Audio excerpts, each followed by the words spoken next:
Welcome to the True Guy Globe Brief Updates. Subscribe and press the bell icon for updates. It began with a headline that sounded like Cold War fiction, a story so audacious, so unbelievable, that most would have dismissed it as a conspiracy theory or the plot of a political thriller. But this was no fiction. This was the opening move in a high-stakes game that would shake the foundations of a nation. Gold or ruin. Washington delivers shock ultimatum to Burkina Faso. The words blazed across screens and front pages, igniting a firestorm of speculation and fear. For many, it was the first sign that something extraordinary was unfolding in the heart of West Africa. In the stifling Ouagadougou night, as the city's restless energy simmered beneath the surface, a sealed diplomatic pouch arrived at the presidential palace. The air was thick with anticipation, the kind that precedes a storm.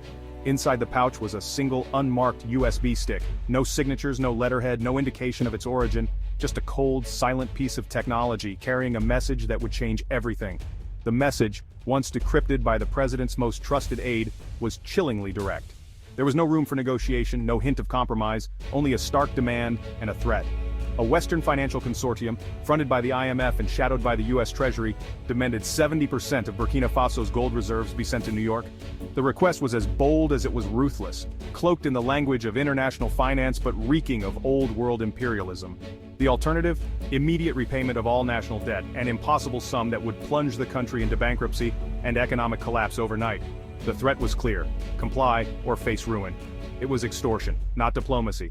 The message was a weapon, wielded with precision, designed to break the will of a nation already under immense strain.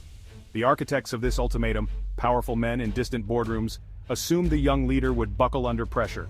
They believed that fear and isolation would do their work for them. They saw a nation battling insurgents, a fragile economy teetering on the edge, and a population weary from years of hardship. To them, Burkina Faso was vulnerable, its spirit broken, its leaders desperate. But they had miscalculated. Badly. The timing of the message was no accident. It was sent in the dead of night, when the world's attention was elsewhere, when decisions could be forced in the shadows before the dawn brought scrutiny. The hope was to shock, to force a quick surrender before anyone could intervene. The message was designed to isolate and terrify, to make the recipient feel utterly alone, with the weight of an entire nation's fate pressing down in the darkness. But in the silent presidential office, the message was read by Captain Ibrahim Traoré, a man whose resolve had been forged in the fires of conflict and struggle. He was not a leader who would sign away his country's future for the sake of convenience or fear. Instead, as he read the ultimatum, a different resolve took hold. The fuse was lit, and there would be no turning back. The world had no idea what was coming. In the darkness, a new chapter in Burkina Faso's history was about to be written, one that would echo far beyond its borders, shaking the corridors of power in capitals across the globe. Captain Ibrahim Traoré was no ordinary politician. He was a man forged in the crucible of conflict, shaped by the realities of a nation struggling for its place in the world.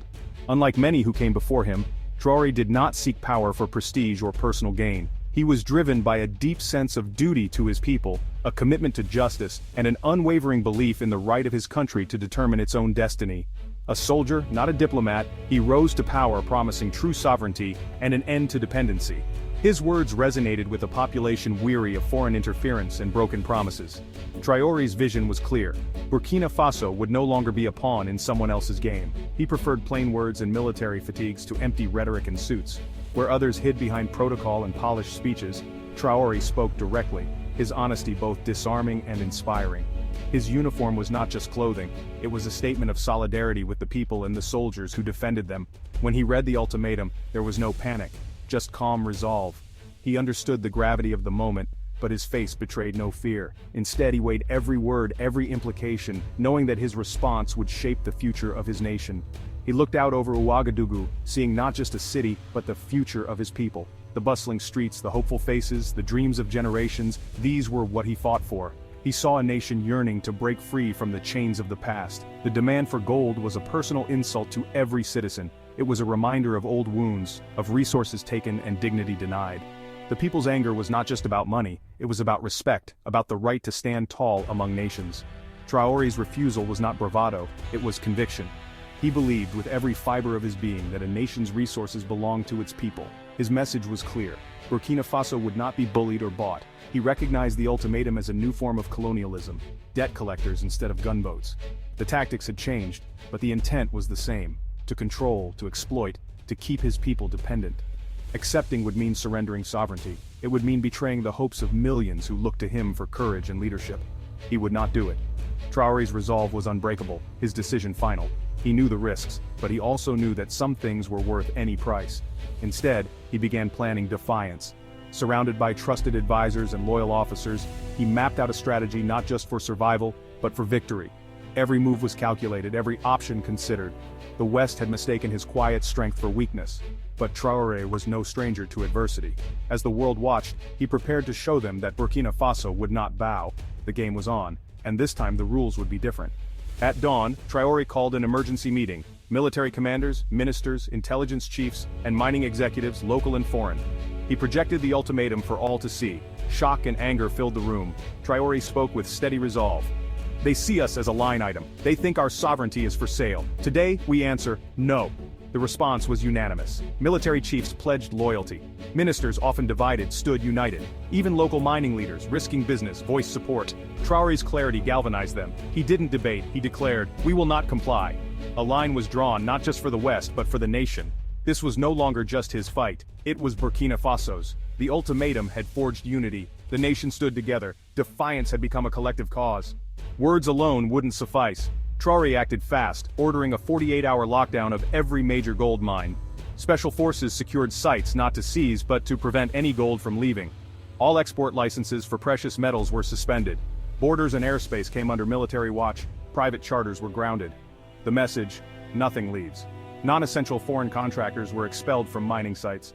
Burkinabe engineers and security took over. This was not nationalization yet, but a strategic lockdown. Traoré seized the initiative, setting the terms. The gold was secure. The nation was mobilized. The next move was the West's. The global media split in two. Western outlets painted Traoré as reckless, a threat to stability. They called the ultimatum a reasonable offer, not extortion.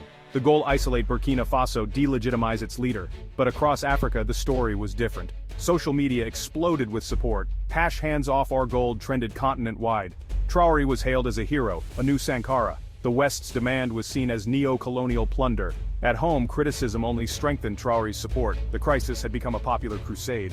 Traoré was not alone. Mali, Niger, and Guinea saw the ultimatum as a test for all. Mali and Niger declared that any attack on Burkina Faso would be an attack on them, forming the Alliance of Sahel States. They shared intelligence, creating a united front.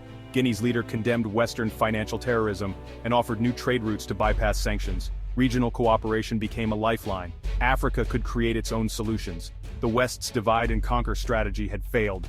Instead of isolation, a defiant bloc was born. The ultimatum was uniting a region. Traoré needed more than regional support. He needed global allies. Beijing and Moscow saw opportunity. Russia offered discreet military aid, anti-aircraft systems, electronic warfare, elite advisors. This blunted any threat of military intervention. China played the economic card. Chinese experts arrived with proposals: buy gold at fair prices, invest in refining, offer loans, and a seat at the BRICS table. Suddenly, Traoré had options. Military protection from Russia, economic lifelines from China. The West's assumption of Burkina Faso's isolation was shattered. Traoré had played the great power game and won. He was now a geopolitical player. The rules had changed. With allies in place, Traoré made his boldest move. He proposed the Sovereign Resource Act. All gold and minerals were the inalienable property of the Burkinabe people. The act nationalized the largest gold mines, compensating only for infrastructure, not the gold itself. A new state company would manage resources, profits, funding schools, hospitals, and infrastructure. Foreign companies refusing the new terms had 30 days to leave. This was not just blocking exports, it was taking control of the entire production chain. The law passed unanimously. Cheers erupted across the nation. Traoré had turned defiance into policy. The ultimatum had backfired spectacularly. With the law passed, Traoré addressed not only his people, but the entire world. The air was thick with anticipation, as if everyone present knew that history was about to be made. The crowd gathered in the heart of Ouagadougou, their faces a mixture of hope, pride, and determination. The world's eyes were fixed on Burkina Faso, waiting to see what would come next. In his military fatigues, standing tall before a roaring sea of supporters, Traoré spoke with a voice that was both simple and powerful. There was no need for grand gestures or elaborate words. His presence alone commanded attention. The people listened, hanging on every syllable as he began to speak from the heart. They came as masters, demanding our treasure. They thought we would kneel, but the days of kneeling are over. Burkina Faso stands tall. His words thundered across the square, and the crowd erupted in cheers, their voices rising in a wave of unity and defiance. Flags waved, fists pumped the air, and for a moment the entire nation seemed to breathe as one. This gold is for our children's schools, our hospitals, our villages. It is our birthright. Traoré's message was clear. The nation's wealth would no longer be siphoned away, but invested in the future of its people. The promise of education, healthcare, and development was no longer a distant dream, but a tangible goal within reach. Holding up the new law for all to see, he declared, "This is our shield, this is our sword, this is our promise. Never again will our wealth be stolen." The document, a symbol of newfound sovereignty, glinted in the sunlight, and the crowd responded with thunderous applause. It was more than just a piece of paper. It was a declaration of independence, a vow to protect what was rightfully theirs. The speech spread like wildfire, going viral across Africa. News outlets scrambled to cover the story, and social media buzzed with clips and quotes. In cities and villages alike, people gathered around radios, televisions, and smartphones, eager to witness this turning point in their continent's history.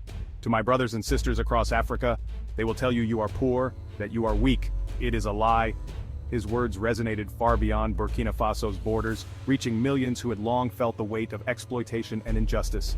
The message was one of solidarity, a call for unity among all Africans.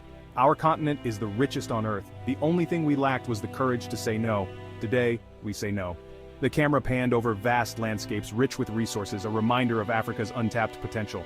For generations, outsiders had come to take, but now, a new era was dawning, one where Africans would claim their own destiny. It was a call to arms for a continent. Young people, activists, and leaders from across Africa felt the spark of inspiration. The speech ignited conversations in homes, schools, and parliaments, fueling a movement for change that could not be ignored. Traoré's stand shattered the illusion of Western invincibility. For decades, powerful nations had dictated terms, but now, the balance was shifting. Western leaders watched in disbelief as the narrative changed, realizing that Africa was no longer willing to play by their rules. He offered a new blueprint for sovereignty, one built on unity, self-reliance, and pride. Other African leaders took notice, some reaching out to form alliances, others inspired to draft their own reforms. The ripple effect was undeniable as the seeds of change began to take root across the continent. His defiance lit a fire of hope. In the faces of the young and old, there was a new sense of possibility. The streets buzzed with excitement, and conversations turned to what the future might hold if Africa stood together. The gold ultimatum, meant to break a nation, had instead helped it, and Africa, stand tall. What was intended as a threat became a catalyst for unity and pride. Across the continent, flags were raised, and people stood shoulder to shoulder, determined to protect their heritage. A new dawn was breaking, not just for Burkina Faso but for all of Africa. The first rays of sunlight touched the land, symbolizing hope, renewal, and the promise of a brighter tomorrow.